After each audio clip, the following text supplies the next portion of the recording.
জামালপুরে ধর্ষণ মামলার আসামির পক্ষে জামিন আবেদনকে কেন্দ্র করে বৈষম্য বিরোধী ছাত্রদের হামলায় ৩ আইনজীবী আহত হয়েছে। আজ দুপুরে জেলা জজ আদালত প্রাঙ্গণে নেক্কারজনক এ ঘটনা ঘটে। নারী ও শিশু নির্যাতন দমন ট্রাইব্যুনাল ১-এর পিপি অ্যাডভোকেট ফজলুল হক জানান, ইসলামপুর থানার নারী ও শিশু নির্যাতনের একটি মামলায় জিআর আমলি আদালতে আসামি সবুজের পক্ষে আইনজীবী আব্দুল ওয়াহেদ ও নজরুল ইসলাম তরফদার জামিন আবেদন করেন।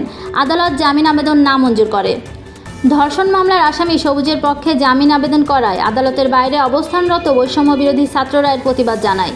এ সময় আদালত চত্বরে শিক্ষার্থীদের হামলায় প্রবীণ আইনজীবী খলিলুর রহমান, আইনজীবী সমিতির সহসভাপতি আব্দুল আওয়াল ও শাহজাহান আলী আহত হন।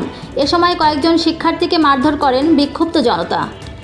আইনজীবী সমিতির সাধারণ সম্পাদক অ্যাডভোকেট রিশাদ রেজওয়ান বাবু সাংবাদিকদের জানান, আদালতে ন্যায় বিচার চাওয়ার অধিকার সবার রয়েছে। আইনজীবীর ওপর হামলার ঘটনা নিক্কারজনক। তিনি হামলাকারীদের দৃষ্টান্তমূলক শাস্তির দাবি জানান। জামালপুর জেলা বিএনপির সাধারণ সম্পাদক অ্যাডভোকেট শাহ ওয়ারেজ আলী মামুন বলেন, ছাত্র জনতা নামের এই আদালতে যে আইনজীবীর ওপর হামলার ঘটনা ঘটেছে তা নিক্কারজনক। তিনি হামলাকারীদের দৃষ্টান্তমূলক শাস্তির দাবি জানিয়েছেন। আদালত চত্বরে আইনজীবীদের ওপর হামলার ঘটনায় উত্তেজনা ছড়িয়ে পড়ে। খবর পেয়ে সদর থানার পুলিশ ঘটনাস্থলে পৌঁছে পরিস্থিতি নিয়ন্ত্রণে আনেন। হামলার ঘটনায় তদন্তপূর্বক আইনগত ব্যবস্থা গ্রহণের আশ্বাস দিয়েছেন জামালপুর সদর সার্কেলের অতিরিক্ত পুলিশ সুপার ইয়াহিয়া আল মামুন। এবং আমি আমাদের আইনজীবী বৃন্দের সাথে কথা বলি এবং দু একজন ছাত্রের সাথে কথা বলি যে আমরা বসে এটা সমাধান করব, কিন্তু এই সময়টুকু তারা আমাদের দেয়নি।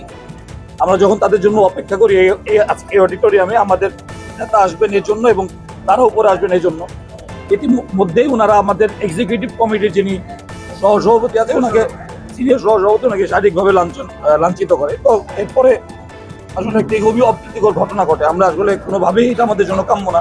আজকে জামালপুরে একটি ঘটনাকে কেন্দ্র করে ছাত্রদের এই আইনজীবী অঙ্গনে প্রবেশ, আইনজীবীদেরকে লাঞ্ছিত করাকে কেন্দ্র করে যে ঘটনা ঘটেছে, এটা জামালপুরের আইনজীবী অঙ্গন, ছাত্র জনতা এবং সর্বোপরি আমাদের জামালপুরবাসীর জন্য একটি দুর্ভাগ্যজনক ঘটনা। আমরা চেষ্টা করছি যে আইনজীবীরাও সহনশীল, ধৈর্যশীল। আমরা ছাত্রদের সাথেও কথা বলেছি। আমরা এই পরিবেশটিকে জামালপুরের শান্তির স্বার্থে, সারা বাংলাদেশের আমাদের যে প্রত্যাশা, সেই প্রত্যাশার স্বার্থে আমরা পরিবেশটিকে নিয়ন্ত্রণ করার চেষ্টা করছি। না, আমরা যতটুকু জানতে পেরেছি, যতটুকু সেটা হচ্ছে যে আইনজীবীদের সাথে ছাত্রদের একটা বিষয় নিয়ে একটু ঝামেলা হয়েছে।